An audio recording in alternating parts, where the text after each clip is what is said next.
Are we one or are we many? That's the question I want to ask you this week. It's a strange question, I grant you that, but it is older than you think and it is far more important than you think. And it is related to last week's video on story. So, first question. How old is it? Well, you know this one. The Trinity. Is that 3 or is that 1? It's that old. It's also that important as they held it. Why is it important? Well, I'll give you my kind of interpretation of it first, and then I'll try and give you an example so you can feel your own way into this kind of paradox, because this topic is literally made to get you unstuck from wherever you're stuck. So it's a bit of a weird one to actually talk about and put into words. So my understanding is the one, the unity, is quietness, it's stillness, it's completeness. Satisfaction, maybe not, but stillness. The many is motivating, is full of drama, full of sadness, full of hope and excitement. Let's give an example.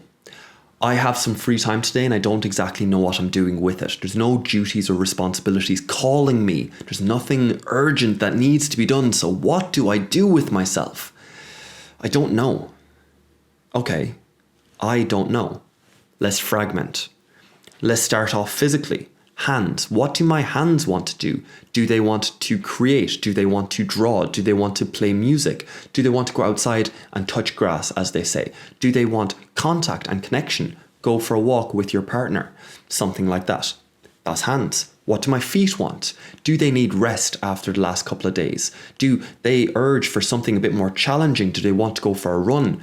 What mood are they in? Let's go to the stomach. When did you eat last? Does movement, like that type of movement, that kind of rotation sort of movement, is that what's needed? If so, maybe a hike or whatever comes to mind when you think of that. Your chest, your emotions. Like maybe I need to breathe more. Maybe I should do some breath work. Maybe I'm feeling a bit heavy. Maybe I do need that contact with someone. I need to get something off my chest. Whatever it is. But all of a sudden, we have multiple options.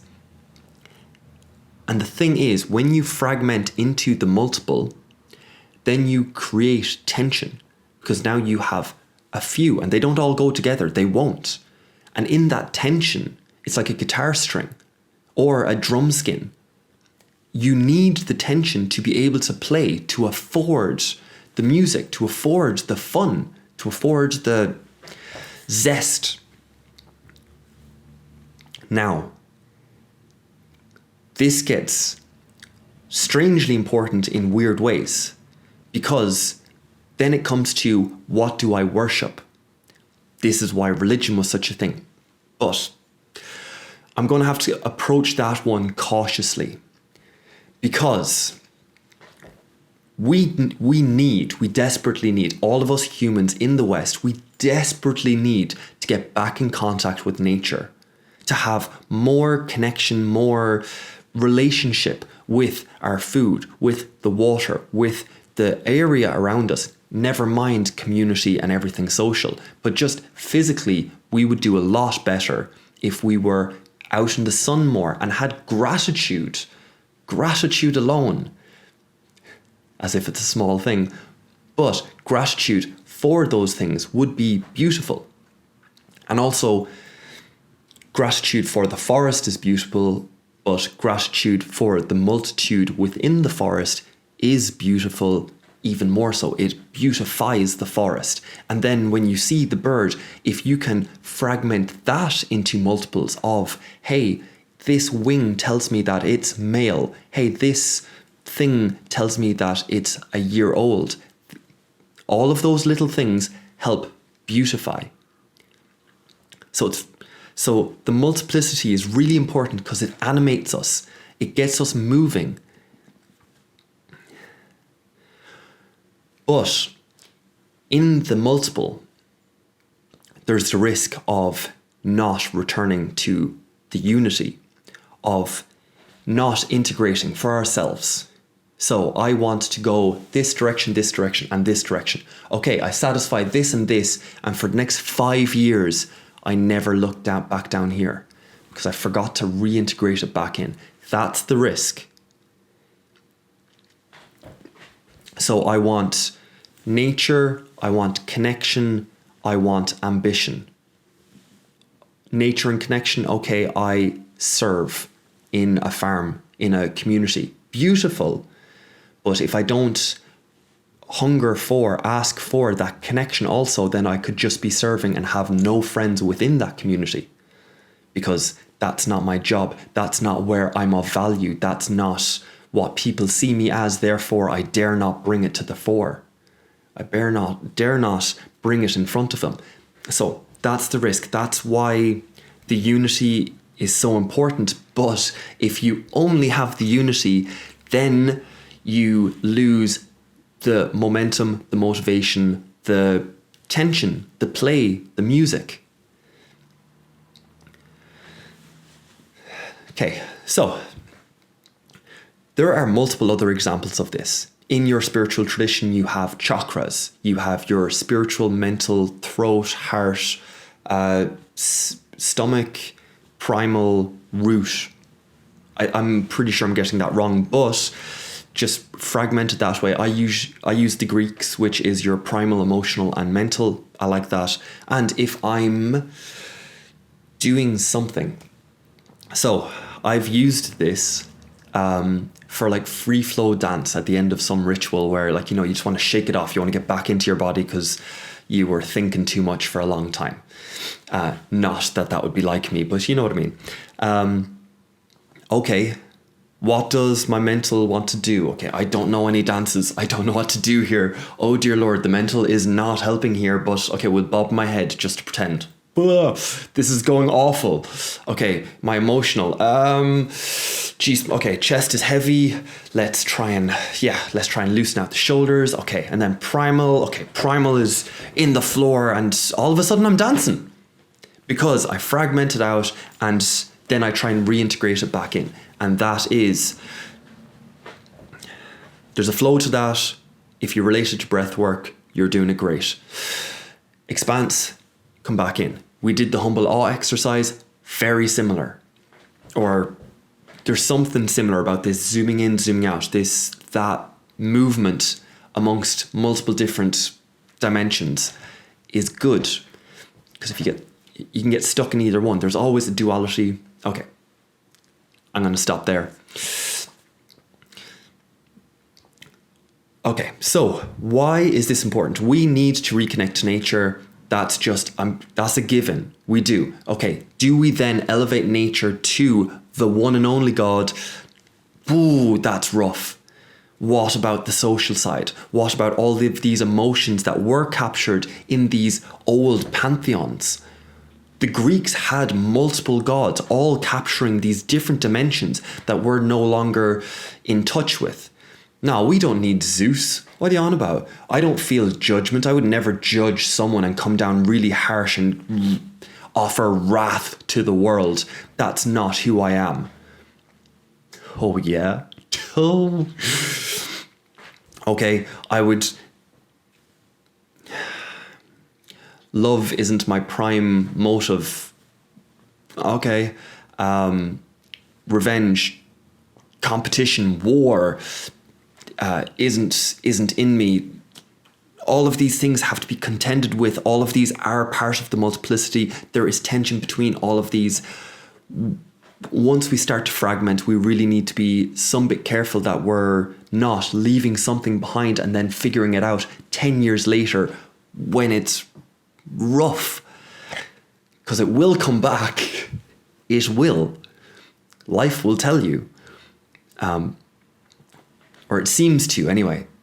There doesn't seem to be a way of ignoring some of these things.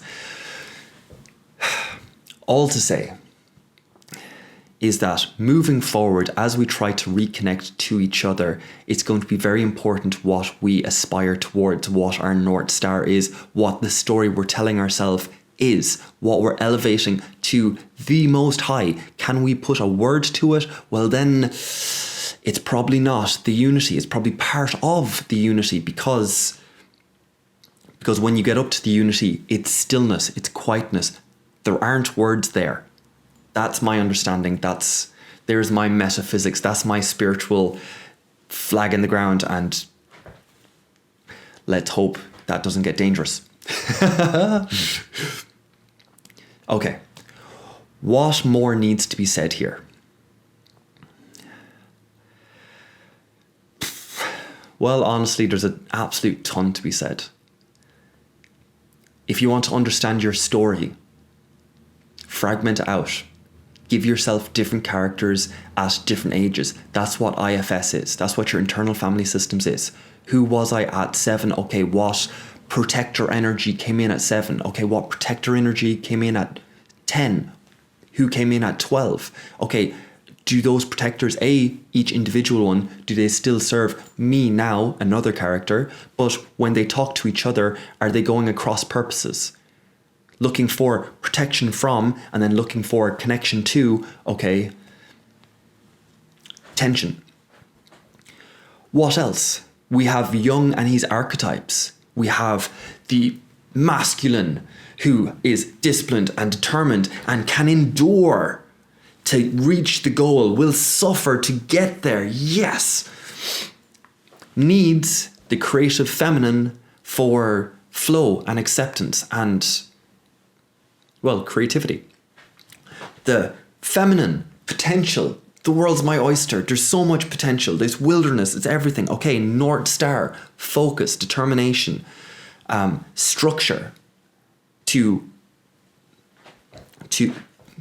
integrate and become a more complete person. That's not even the archetypes. The archetypes are the hero's journey, is the mage, the wizard. So I can tell you a truth and lead you the wrong way altogether. Okay, now we're tapping into the magician because, like, you know, how I tell the truth matters. Therefore, we need to contend with that part of ourselves as well. The Joker, okay, telling a joke, speaking truth to power. Only the Joker can joke with the king. Okay, speaking truth to power. Again, I can do that in a self-serving way, or I can do it for the good of a group, which might not be the right dimension here. It might be for the good of the community, might be the good of some higher good, might be a martyr, die on that hill perhaps. Hopefully not physically. But we're starting to get into the archetypes now. Okay, so again, so just hold those two, the hero and the magician. Okay, I want adventure and I want to slay the dragon. I want to leave the comforts of what is known and go out into the unknown.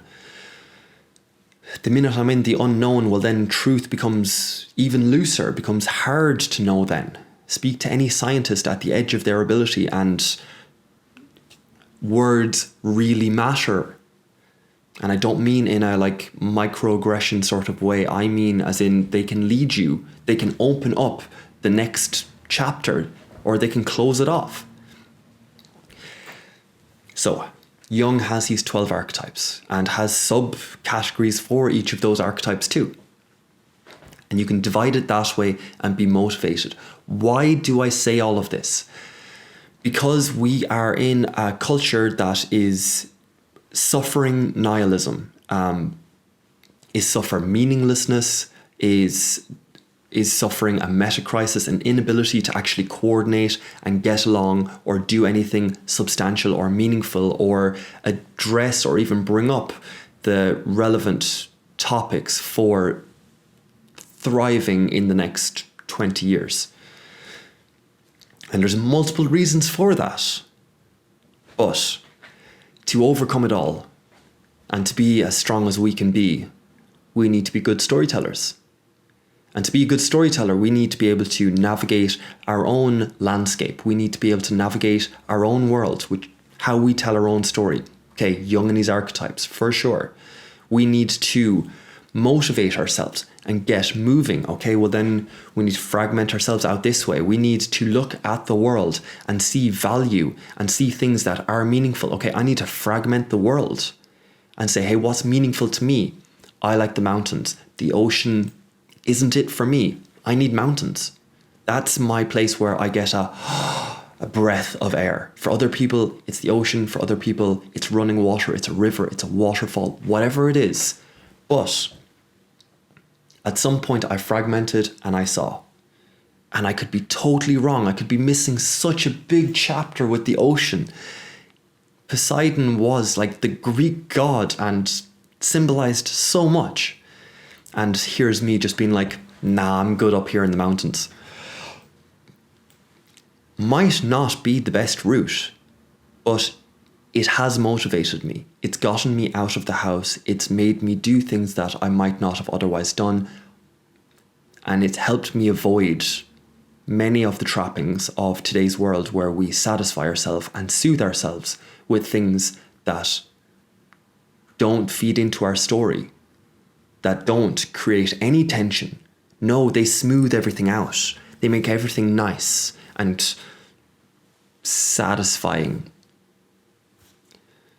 It's not satisfying at all. So, fragment out, remember to come back to unity, try not to leave things behind, try not to obsess and ruminate on things that could have got left behind and all of the rest. It's an impossible task. Never said it was easy. It's a total paradox also because you don't know where you're going and yet you have to act and pretend as if you do. So, I don't know if I'm on the right adventure, and yet if I question myself the whole way along the way, it's hardly an adventure, is it? No, at some point I just have to go on the adventure.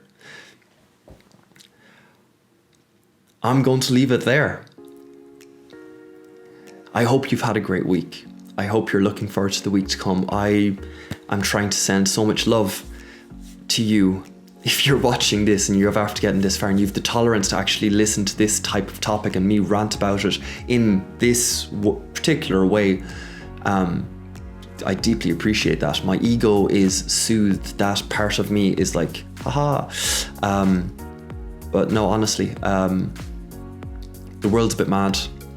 If this motivates you or helps you find motivation, I'm chuffed. So I hope you've had a good week. Hope you're looking forward to the week to come. Thank you for your time and attention, and I will see you next week. Bye, guys.